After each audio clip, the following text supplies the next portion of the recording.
ఎన్నాళ్లుగానో ఎదురు చూస్తున్న టెక్ దిగ్గజం టెస్లా కంపెనీ భారత్లోకి ఎట్టకేలకు అడుగుపెట్టింది. ఇక మన దేశంలో ఖరీదైన టెస్లా కారులు రయ్యమని దూసుకుపోబోతున్నాయి. టెస్లా కంపెనీ భారత్లో నియామకాల కోసం లింక్డ్ఇన్లో ఓ ప్రకటన చేసింది. టెస్లా కంపెనీ భారత మార్కెట్లోకి అడుగు పెట్టేందుకు ఎంతో కాలంగా ప్రయత్నాలు చేస్తోంది.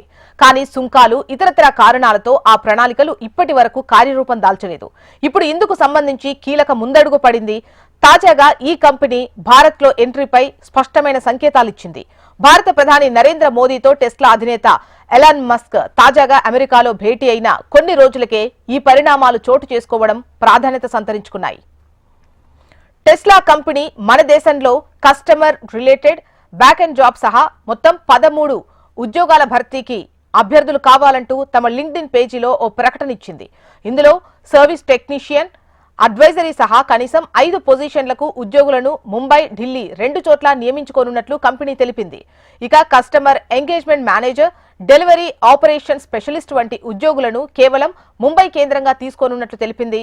టారిఫ్ల కోత దిశగా భారత్, అమెరికా టెస్లా భారత మార్కెట్లోకి ప్రవేశించేందుకు 2021 నుంచి ప్రయత్నాలు జరుగుతున్నాయి. ఇందుకోసం ఈవీలపై దిగుమతి సుంకాలను గణనీయంగా తగ్గించాలని మస్క్ కంపెనీ డిమాండ్ చేసింది. ఇందుకు కేంద్ర ప్రభుత్వం కొన్ని షరతులు విధించింది. దేశీయంగా తయారీ ప్రారంభించడంతో పాటు ప్రాంతీయంగానే విడిభాగాలు కొనుగోలు చేయాలన్న కండిషన్ పెట్టింది. ఇందుకు మస్క్ అభ్యంతరం వ్యక్తం చేస్తున్నారు. దీంతో టెస్లా ఎంట్రీ ఆలస్యమవుతూ వస్తోంది. టెస్లా విజ్ఞప్తుల మేరకు కేంద్రం కొంత సుంకాలను తగ్గించింది. ఈ క్రమంలోనే ఇటీవల $40,000 అంటే భారత కరెన్సీలో దాదాపు 30 లక్షల కంటే ఎక్కువ ఖరీదైన హై ఎండ్ కార్లపై బేసిక్ కస్టమ్ సుంకాన్ని 110% నుంచి 70%కి తగ్గించింది.